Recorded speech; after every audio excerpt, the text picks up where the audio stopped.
नमस्कार, मैं हूं यश खुराना। स्वागत है आपका आपका जिला आपकी खबर में। मुख्यमंत्री मनोहर लाल ने झज्जर को 178 करोड़ से ज्यादा की सौगात दी। रविवार को सीएम मनोहर लाल ने झज्जर के गुरुकुल में स्वामी ओमानंद सरस्वती संग्रहालय का भूमि पूजन किया। वहीं इसके साथ ही उन्होंने बहादुरगढ़ बस स्टैंड और बहादुरगढ़ में अधिकारियों के लिए आवासीय कॉलोनी का भी उद्घाटन किया। इस दौरान उनके साथ बीजेपी के प्रदेश अध्यक्ष ओपी धनखड़ और रोहतक से बीजेपी सांसद अरविंद शर्मा भी मौजूद रहे। तो डिप्टी सीएम दुष्यंत चौटाला ने भी कई करोड़ों की सौगात दी है। ये खबर भी आपको बताएंगे, लेकिन उससे पहले जिस खबर के बारे में हम आपको बता रहे हैं वो ये है कि मुख्यमंत्री मनोहर लाल ने झज्जर को 178 करोड़ की सौगात दी है, जिसमें कई तरह की परियोजनाएं हैं और इसके साथ साथ सरस्वती संग्रहालय का भूमि पूजन भी सीएम मनोहर लाल द्वारा किया गया है।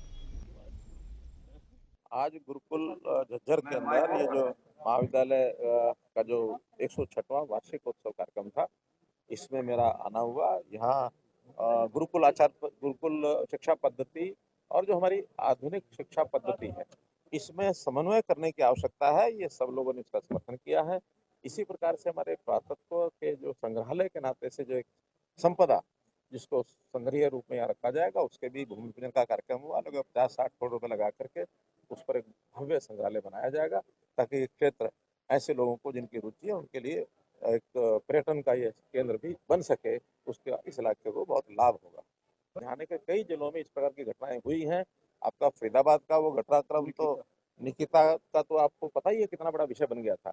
ऐसे बहुत विषय बनते हैं और बल्कि परिवार के बहुत लोग तो संकोच के कारण से, किसी कारण से परिवार की उनकी मानो उनकी छवि खराब ना हो, इसके कारण से बहुत शिकायतें करते भी नहीं है। शिकायत करते हैं उसको वापस भी ले लेते हैं, वरना सैकड़ों की संख्या में, चाहे नूह है, चाहे गुड़गांव है, चाहे पानीपत है, चाहे यमुनानगर है, बहुत जिलों में घटनाएं मिली हैं हमको।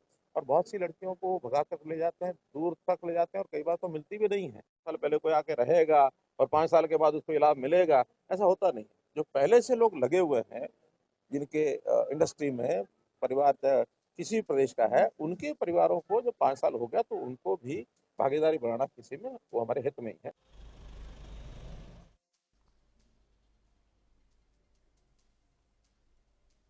डिप्टी सीएम दुष्यंत चौटाला ने सिरसा में करोड़ों की सड़क परियोजनाओं का शिलान्यास किया है। दुष्यंत चौटाला ने कहा कि सुगम परिवहन व्यवस्था के लिए जरूरी है कि सड़कों की चौड़ाई बढ़े और सड़कें मजबूत बने। इसके लिए सर्वे करवाकर सड़क सुधारीकरण का काम करवाया जा रहा है।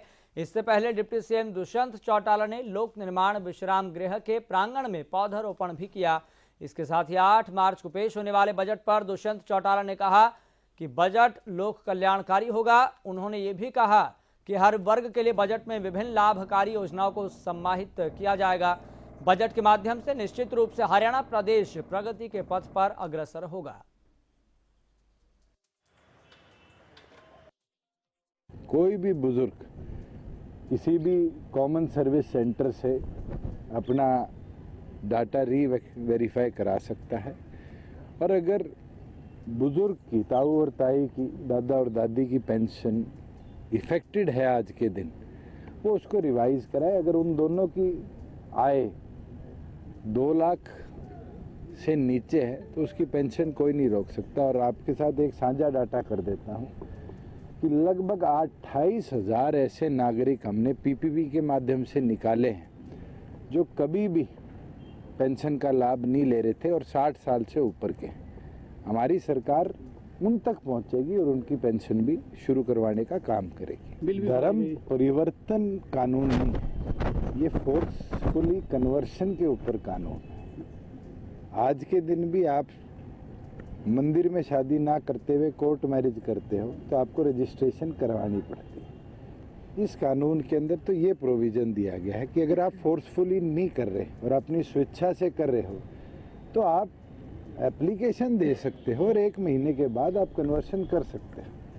ये तो उन केसेस के लिए है जहाँ रातों रात धर्म परिवर्तन हो जाते हैं। वहीं कोरोना काल में रुके विकास कार्यों को लेकर शिक्षा मंत्री कंवरपाल गुर्जर ने जगाधरी में सड़क निर्माण से जुड़े कई अधूरे कार्य पूरे होने पर उद्घाटन किया। इसके साथ ही जगाधरी की शांति कॉलोनी में लगभग 2 करोड़ से बनने वाली सड़क का लोकार्पण किया, जिसमें कंवरपाल गुर्जर ने पौधा लगाकर काम को शुरू करवाया। उन्होंने विपक्ष पर भी निशाना साधा।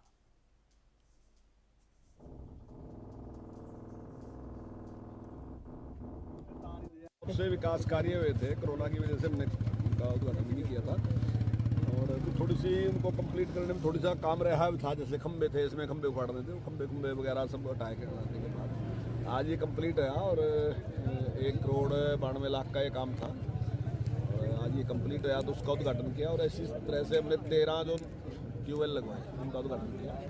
अध्यक्ष जी नहीं चाहते थे कि उसको निलंबित किया जाए या सेशन से निकाला जाए, हाउस से निकाला जाए।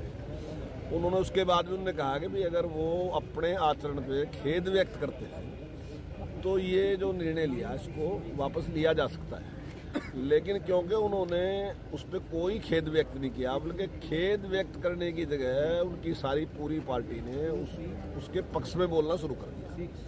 तो जिस प्रकार का वो व्यवहार था वो गलत व्यवहार था। धर्मांतरण में किसी भी मत और संप्रदाय के खिलाफ कोई शब्द नहीं था उसमें केवल यही था कि जो इनोसेंट लोग हैं, सीधे साधे लोग हैं, कोई ऐसा नहीं है कि कोई दबाव से उनको उनका धर्म परिवर्तन करा दे या लालच दे के करवा दे या उनको गुमराह करके करा दे, झूठ पका के करा दे।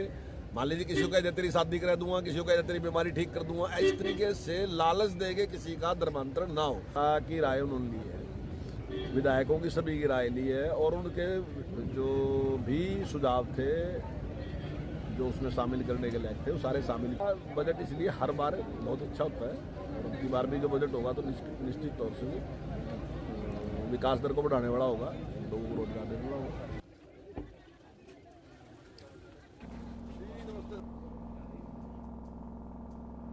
चलिए बात करेंगे रेवाड़ी की। रेवाड़ी में कांग्रेस विधायक काद्यान द्वारा विधानसभा में बिल की कॉपी फाड़ने पर कोसली के विधायक लक्ष्मण सिंह यादव ने कांग्रेस पर निशाना साधा। इस दौरान लक्ष्मण सिंह ने कहा कि बिल फाड़ना कांग्रेस के संस्कार में है। राहुल गांधी ने भी प्रधानमंत्री मनमोहन सिंह के सामने ही बिल की कॉपी फाड़ दी थी। यादव ने कहा कि सदन में बिल रखने के बाद बहस होनी चाहिए थी। उन्होंने कहा कि यूक्रेन से पाकिस्तान के युवा तिरंगे को अपनी छाती से लगाकर निकल रहे हैं।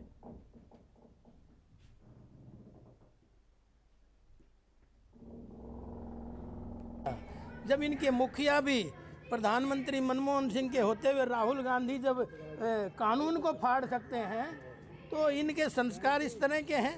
और जब बजट स्तर में कोई कानून बिल आया है सदन में तो उस बिल के माध्यम से जब वो चीज़ आ गई तो उस पर डिस्कशन हो रही है। आपको बच्चे छोटे छोटे बच्चे होते हैं ना तो वो उसकी किताब फाड़ देते हैं, वो उसका पन्ना फाड़ देते हैं। क्या जनता के साथ वो ईमानदारी है? वही केंद्रीय राज्य मंत्री कृष्णपाल गुर्जर ने कहा है कि प्रधानमंत्री नरेंद्र मोदी दुनिया के सबसे लोकप्रिय नेता हैं। यूक्रेन में फंसे भारतीय छात्रों की वतन वापसी को लेकर सरकार के ऑपरेशन की भी उन्होंने जमकर तारीफ की है। उन्होंने कहा कि जब भी कहीं ऐसे हालात बने हैं तो मोदी सरकार ने अपने एक एक व्यक्ति को वहां से सकुशल निकाला है।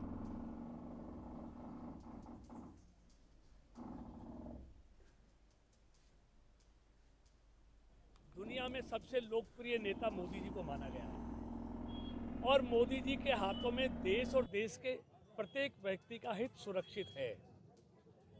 जिस प्रोएक्टिव होकर मोदी सरकार जो काम करती है ये उसी का नतीजा है कि युद्ध के दौरान भी अपने फंसे हुए छात्रों को वापस देश में सकुशल लेकर आना। और अभी नहीं, जब से मोदी जी की सरकार आई है दुनिया में कहीं भी ऐसे हालात पैदा हुए हैं वहाँ के लोगों को वापस सकुशल देश में लेके आना ये पहली बार नहीं, तीसरी चौथी बार हो रहा है। दुनिया में सबसे लोकप्रिय नेता मोदी जी को माना गया है और मोदी जी के हाथों में। वहीं केंद्रीय राज्य मंत्री कृष्णपाल गुर्जर और कैबिनेट मंत्री मूलचंद शर्मा ने आज बल्लभगढ़ के लोगों को बड़ी सौगात देते हुए सेक्टर 3 गुरुग्राम कैनाल पर बने 6 लेन पुल का उद्घाटन किया। और इस मौके पर कांग्रेस को निशाने पर लेते हुए केंद्रीय मंत्री कृष्णपाल गुर्जर ने कहा कांग्रेस के राज में पूरे फरीदाबाद में एक पुलिया तक नहीं बनाई गई, जबकि बीजेपी सरकार लगातार जनता की सहूलियत के लिए पुलों का निर्माण कर रही है। उन्होंने कहा कि इसी क्रम में 7 करोड़ की लागत से गुरुग्राम कैनाल पर 6 लेन का पुल बनाया गया है। 2014 से पहले देखो, आज 2014 के बाद का बल्लभगढ़ विधानसभा को देखो। मैं अगर बल्लभगढ़ विधानसभा की बात करूं पहले वहाँ की सड़कों की क्या हालत थी, सीवरेज की क्या हालत थी, स्ट्रीट लाइट की क्या हालत थी, लड़कियों के स्कूलों की, कॉलेजों की, बारात घरों की देखने को नहीं मिलते थे। लेकिन आज पिछले 7 सालों में भाई मूलचंद जी जो हमारे मंत्री हैं, हरियाणा सरकार के वरिष्ठ मंत्री हैं, उनके प्रयास से जो चहुमुखी विकास हुआ है। मुख्यमंत्री मनोहर लाल जी का, अपने लोकप्रिय सांसद केंद्रीय मंत्री कृष्णपाल गुर्जर जी का धन्यवाद करूंगा। इतने फ्लाईओवर, इतने सड़कें, इतने बरात घर, स्कूल, शिक्षा, चिकित्सा जो बल्लड़ के लोगों को मिला है और पहले कभी नहीं था। 14 पहले मैं अपने एमपी साहब का, मंत्री साहब का और मुख्यमंत्री का धन्यवाद करूंगा। गरीबों की विधानसभा है, सारा भारत है, छोटे छोटे लोग रहते हैं, रोज कमाते हैं, रोज खाते हैं, कमा के खाते होते हैं, तो इनके लिए सेवा का भाव है। विद्यालय शिक्षा बोर्ड ने वेबसाइट पर जानकारी साझा की है। 9वीं और 11वीं सुबह 8:30 बजे से 11 बजे तक होंगी। इसके साथ ही स्कूल प्रशासन को भी नकल रहित एग्जाम कराने के लिए निर्देश जारी किए गए हैं। और 11वीं की परीक्षाओं से संबंधित जो डेटशीट अभी बोर्ड ने जारी की है, परीक्षाएं 17 मार्च से शुरू की गई हैं, तो ये बोर्ड का एक सराहनीय कदम है। यूक्रेन में फंसे भारतीय छात्रों को स्वदेश लाने के लिए सरकार युद्ध स्तर पर काम कर रही है, लेकिन अभी कई छात्र अपने घरों से दूर हैं। ये एक कटु सत्य है। गोहाना के देवी नगर वार्ड नंबर 2 में रहने वाले योगेश सरोहण भी यूक्रेन और रूस के बीच छिड़ी जंग में फंसे हुए हैं। योगेश के परिजनों को अपने बेटे की चिंता सता रही है। योगेश के परिजनों ने सरकार से मदद की गुहार भी लगाई है।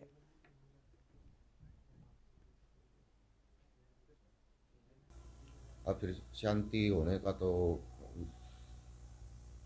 नाम ही नहीं लग रहा, कोई इस दिशा में तो है नहीं कि शांति हो जाए। इसलिए अब रिस्क उठा रहे हैं बच्चे, क्योंकि पहले तो बंकरों में थे, अब रोड पर हैं, रोड पर और भी ज़्यादा रिस्क है। तो प्रशासन की तरफ से कोई मदद? प्रशासन की तरफ से तो जी कोई कुछ नहीं है, बाकी बच्चे अपने आप ही संघर्ष कर रहे हैं। निकलने के बाद हाँ जी, हॉस्टल में थे तब फ्रेश होना था, अपने रूम में चले जाते थे, सायरन बजते थे अंदर बंकरों में। और ये जो वॉर भी स्टार्ट होने के बाद, मतलब जब तक यूनिवर्सिटी के अंदर थे, हॉस्टल के अंदर थे, तब तक थोड़ी बहुत चीज़ें मैनेज हो रही थी, खाने की चीज़ें मैनेज हो रही थी। बाकी बंकरों में उनको सेफ्टी के लिए रखा। पिछले 3-4 दिन से तो मतलब जितनी बात हुई है कि बीच बीच में कंडीशन ऐसी भी है कि बर्फ़ को पिघला के अपना पानी वानी जो भी वो मैनेज कर रहे हैं वहाँ पे। खाने वाने का तो ये है कि परसों वाले दिन उनको एक ब्रेड मिला था, थोड़ा सा सूप जो मैनेज करा था उन्होंने, और कल का तो कुछ है ही नहीं था पता कि खाना खाया कि नहीं खाया, कि कितना खाया।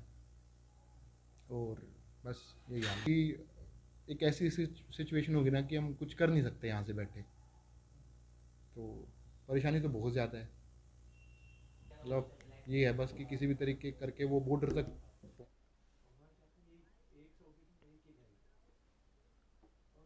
चलिए बढ़ते आगे। रूस यूक्रेन युद्ध के बीच भारतीय छात्रों का वापस लौटने का सिलसिला लगातार जारी है। रेवाड़ी जिले के 52 छात्रों में से 38 छात्र लौट आए हैं। अभी 14 छात्रों का स्वदेश आना बाकी है। इसी बीच कोसली के विधायक लक्ष्मण यादव ने घर लौटे छात्रों का हालचाल जाना है। विधायक ने कहा कि बाकी बचे छात्र भी सरकार के संपर्क में हैं, जल्द ही वो भी अपने घर सकुशल पहुंच जाएंगे।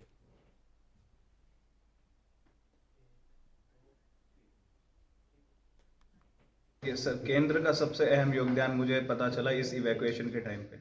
एज अ स्टूडेंट मैं नॉर्मल हूँ, इतना केंद्र पे मेरा इतना प्रभाव दिखा नहीं, लेकिन जब इवैक्यूएशन हुआ, जब मुझे उस टाइम पे अपनी केंद्र की जो पूरी अहमियत पता चली है, जैसे हमने रोमानिया बॉर्डर, ऐसे मैंने बताया इनको भी, जैसे बॉर्डर क्रॉस किया वहाँ पे, पूरा जो हमारी इंडियन गवर्नमेंट है उसका जो मुझे प्रभाव दिखा, रशिया पे भी और यूक्रेन पे भी जो प्रभाव दिखा हमें, वो पूरा देखने लायक था।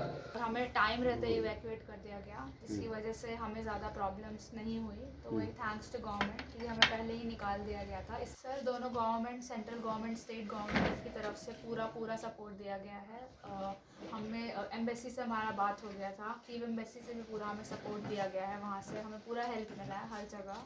तो हमें कोई कंप्लेंट्स या कोई क्वेम्स नहीं है, क्योंकि निरंतर प्रयास जारी है और हजारों की संख्या में इंडिया में वापस लौट चुके हैं। कुछ लोग इंडियंस बचे हैं, उनके लिए भी भारत सरकार आदरणीय मोदी जी प्रयासरत हैं और उनको भी हम सकुशल अपने देश में लेके आएंगे। चलिए बात करेंगे पंचकुला की। पंचकुला के सेक्टर 4 की रहने वाली आंचल रूस और यूक्रेन के बीच चल रही जंग के दौरान कई दिनों तक वहां पर फंसी रही। आखिरकार केंद्र सरकार की मदद से आंचल अपने घर से सकुशल पहुंच गई है। यूक्रेन से पंचकुला पहुंचने पर छात्रा का उनके परिवार द्वारा जोरदार स्वागत किया गया और अपनी बेटी को देखकर परिवार के सदस्यों के चेहरे खिल गए। यूक्रेन में पढ़ाई के लिए गई आंचल ने बताया कि यूक्रेन और रूस के बीच चल रहे युद्ध के दौरान किस तरह उसने बंकरों में रहकर अपनी जान बचाई है। आंचल के पिता ने सरकार द्वारा किए गए प्रयास की सराहना भी की है। मैं कीव में थी, जो कि यूक्रेन की कैपिटल है, और वहाँ से निकलना बहुत मुश्किल हो गया था।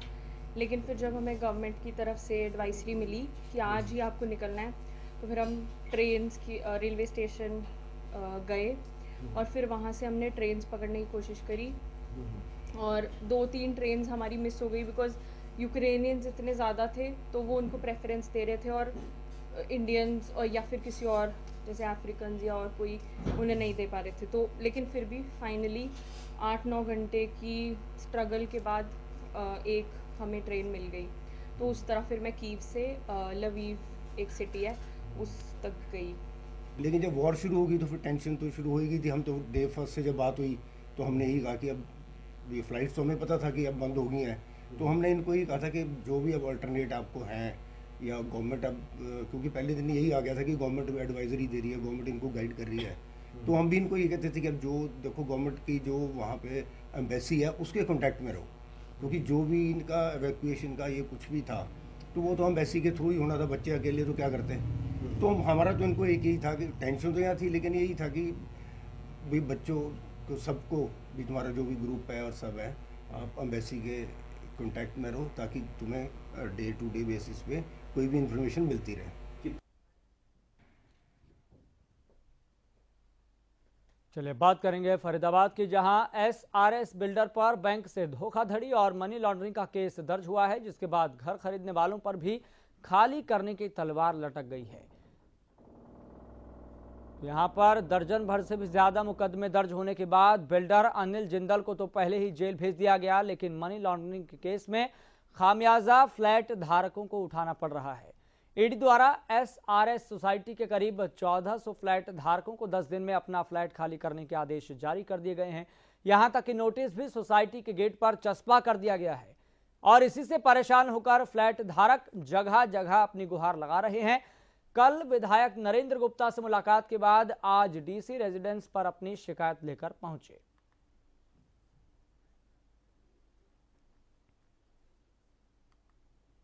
हम अपने घर के लिए आए हुए हैं। यहाँ पे हम लोगों ने SRS में अपना घर खरीदा था अपनी सारी पूंजी लगा के, लेकिन जैसे बीच में यहाँ पे बैंकरप्ट हुआ है, जहाँ पे कैनरा बैंक कभी आके हमारे गेट पे बोल के जाते हैं कि हमें ये घर खाली करना है, कभी ईडी आके बोल के जाते हैं कि हमें घर खाली करना है। हमें कोई सलूशन नहीं मिल रहा है। सो हम चाहते हैं कि ये ऊपर तक बात जाए और हमें हमारा घर रजिस्ट्री के साथ मिले। और हम लोग जो इतना मेहनत कर रहे हैं, कभी यहाँ से वहाँ भाग रहे हैं, कभी इस ऑफिस से दूसरे ऑफिस जा रहे हैं, बस इसकी सलूशन हो जाए और हमें अपना घर वापस। सिस्टम है हमारा, वो हमको परेशान करके रखा हुआ है। मतलब दिन रात हमको सोने के लिए भी जगह नहीं है। 10 दिन के अंदर हमारे फ्लैट खाली करने हैं। हम पैनिक में है कि कब हम क्या करें। 2 दिन बचा हुआ है हमारे पास, 2 दिन में हम जाएँ कहाँ। हम लोकल MLA साहब के पास भी गए, वहाँ भी उन्होंने आश्वासन दिया कि हम देखेंगे आपकी चीज़ों को। अभी DC साहब के पास आए, उसके बाद हम सांसद साहब के पास भी जाएंगे, और हमको कहीं से सोल्यूशन मिल नहीं रहा है। लोग टालने की कोशिश कर रहे हैं। इस चीज़ों को गवर्नमेंट हो या हमारा प्रशासन हो अच्छी तरह से समझे और हमारा हेल्प करते। अभी लेटेस्ट ईडी का नोटिस आया जो 22 फरवरी को आया, जिन्होंने 10 दिन के अंदर घर खाली करने का नोटिस दिया। बिल्डर कौन है? वो बिल्डर अनिल जिंदल है जो SRS के चेयरमैन हैं। उनके बहुत सारे प्रोजेक्ट्स यहाँ गुड़गांव में, फरीदाबाद में, रेवाड़ी में, पलवल में हैं, और भी बहुत सारी प्रॉपर्टीज़ उनकी जो हैं अटैच करी गई हैं। बिना जाने बिना पहचाने कुछ ब्यूरोक्रेटिक ऑफिसर्स हैं, कुछ लोग हैं जो मिले हुए हैं प्रशासन के, उन्होंने सीधा नोटिस चस्पा कर दिया। आप दस्तावेज चेक करें, बैंक से क्लियरेंस है, कुछ बैंक्स हैं जो उनके साथ अधिकारी मिले हुए थे, उनकी जानकारी लिए तफ्तीश करें। इस सिलसिले में रेजिडेंट जितने परेशान हैं, कल वो सब लोग हमने धरना दिया, हाईवे जाम किया। चलिए बात करेंगे पलवल की। पलवल पुलिस ने गायों की खालों की तस्करी करने के आरोप में 2 लोगों को गिरफ्तार कर लिया है। आरोपियों के पास से 300 गायों की खाल बरामद की गई है। कार्रवाई के दौरान कैंटर चालक ने पुलिस और गौरक्षक दल के सदस्यों को कैंटर चढ़ाने का प्रयास भी किया गया। पुलिस ने गौरक्षक दल के सदस्यों की शिकायत पर 5 नामजद आरोपियों के खिलाफ मामला दर्ज कर जांच शुरू कर दी है।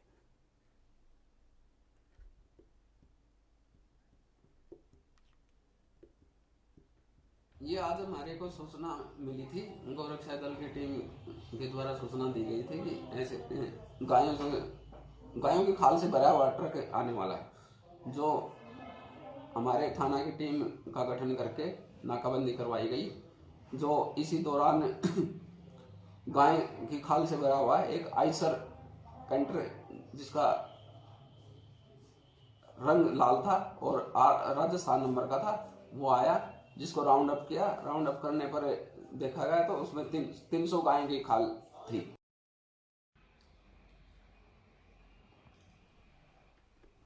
फोटो भी ले लूं सर एक? हैं? पहले वीडियो बन रही है। चलिए बात करेंगे गुरुग्राम की। गुरुग्राम में सेक्टर 65 इलाके में बने बैकयार्ड स्पोर्ट्स क्लब में पुलिस, सीएम फ्लाइंग और एक्साइज विभाग की टीम ने अवैध शराब और हुक्का बार पर रेड की। इस दौरान अहाते में अवैध रूप से शराब पीते युवक युवती मिले। रेड के दौरान अहाता संचालक मौके से फरार हो गया। वहीं कार्रवाई के दौरान कैशियर को गिरफ्तार कर लिया गया है। मामले में पुलिस ने आगे की कार्रवाई शुरू कर दी है। वहीं मौके से शराब और नशे का सामान भी बरामद किया गया।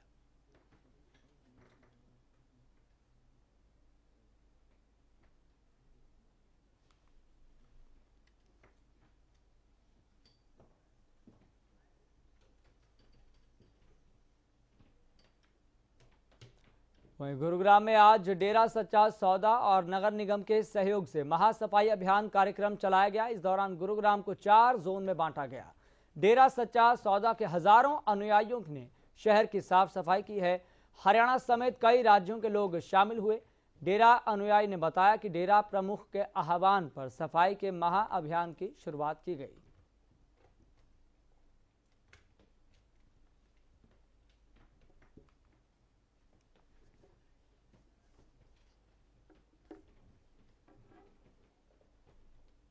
आपका जिला आपकी खबर में फिलहाल इतना ही। मुझे दीजिए इजाजत। लगातार आप देखते रहें हरियाणा न्यूज।